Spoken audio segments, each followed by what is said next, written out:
byinshi byavuzwe ku gikakarubamba ndetse ni byinshi byanditswe ku bijyanye n'igikakarubamba, kandi abahanga benshi, abavumbuzi bakoze byinshi mu gikakarubamba.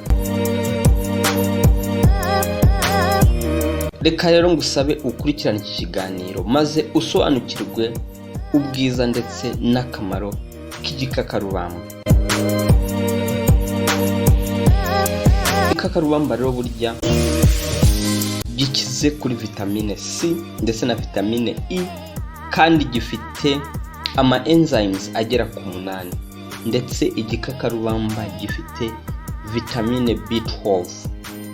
Ni nayo mpamvu ibintu byinshi byanditswe ndetse byavuzwe ku gikakarubamba, kuko gifite intungamubiri zifitiye akamaro uruhu rwawe ndetse n'ubuzima bwawe. Bimwe rero mu bintu igikakarubamba cyakumarira nuko burya igikakarubamba ari cyiza ku ruhu. Abanditsi benshi ndetse n'abashakashatsi benshi bavuze ko gel ari amazi ava mu gikakarubamba ari meza ku ruhu, atuma ugira uruhu rworoshye ndetse atuma ugira uruhu rudakakaraye, kandi gukoresha ari amazi ava mu gikakarubamba bituma uruhu rudasaza vuba. Ntabwo ari byo gusa, ndetse ari amazi nanone ni meza ku ndwara z'uruhu.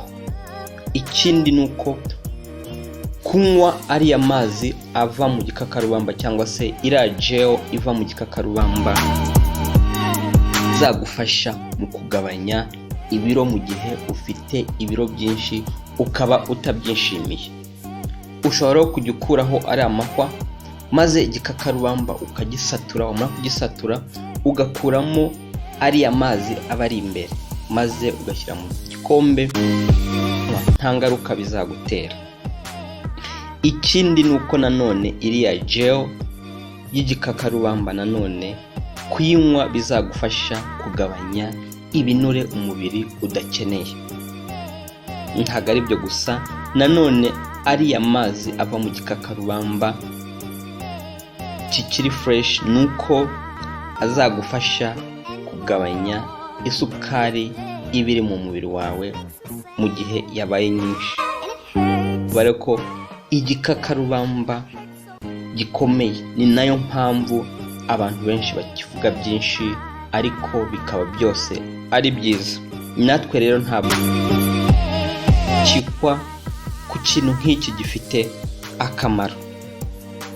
Igikakarubamba kandi nanone ni cyiza ku ndwara zo mu kanwa, ndetse nanone ni cyiza ku bantu barwaye igifu. Gukoresha amazi yavuye cyangwa se iriya gel iva mu gikakarubamba ukayinywa bizakuvura igifu, ariko ntabwo ari ibintu ukora umunsi umwe, ahubwo ni ibintu ukora mu gihe cy'ibyumweru 2, ndetse ibyumweru 3 uba utangiye kubona impinduka iyo urwaye igifu. Ntabwo ari byo gusa, ahubwo igikakarubamba nanone ni cyiza kuko gituma ugira igifu gikora neza. Igikakarubamba rero ntabwo gitangiwe gukoreshwa uno munsi muri iki kinyajana cyacu, ahubwo igikakarubamba cyakoreshejwe n'abantu bakomeye. Abashinwa baragikoresheje, abayapani baragikoresheje, ndetse bagira iki baragikoresheje, kandi n'abahinde baragikoresheje mu kwivura indwara z'uruhu. Ntabwo ari bo gusa, ahubwo n'intwari. Umwe mu bantu bakomeye cyangwa se bari bakomeye mu gihe cye, uwo bita Alexander the Great, yaragikoresheje mu kwivura. Ntabwo ari uwo gusa, abamikazi bo muri Egiputa nabo baragikoresheje kugira ngo bivure indwara, kandi nanone bagikoreshe mu buryo bwo gutuma bagira uruhu rwiza. Umwe rero mu bantu nanone bakomeye mu gihe cye, uwo bita Christopher Columbus nawe yakoresheje igikakarubamba kwivura ibisebe.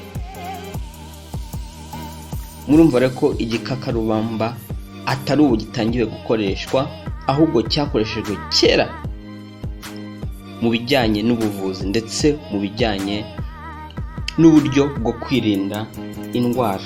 Nta mpamvu rero natwe tutagikoresha mu gihe gikenewe, kuko ari cyiza kandi nta ngaruka, kandi nanone igikakarubamba kikaba kinaboneka.